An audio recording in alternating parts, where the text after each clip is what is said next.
This earnings season was always going to offer us a glimpse under the hood on how businesses are navigating President Trump's tariff policies.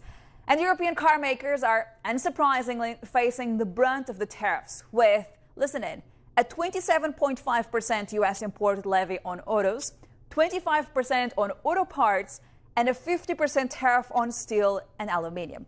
Now, we've had numbers from three major European car makers in the past week or so: Renault, Volvo, and Stellantis.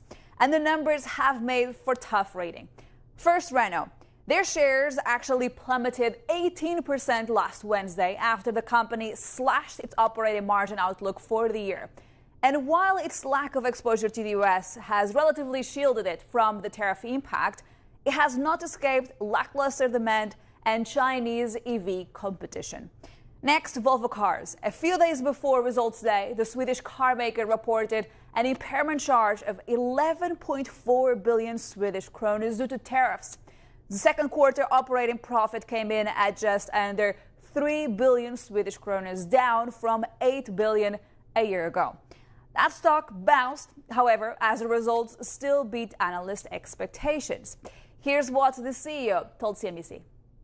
You have to divide very thoroughly between trying to predict where we will be in a year or two. That will be very difficult, but it's better to concentrate on what should we do, what type of action should we do.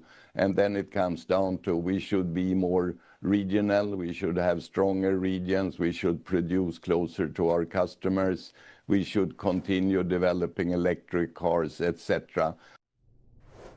And yesterday, we got that shock warning out of Stellantis, flagging a 2.3 billion euro loss for the first half of 2025. As much as 45% of the car maker's U.S. vehicle fleet was imported last year, underlining the challenge facing the new CEO, Antonio Filosa.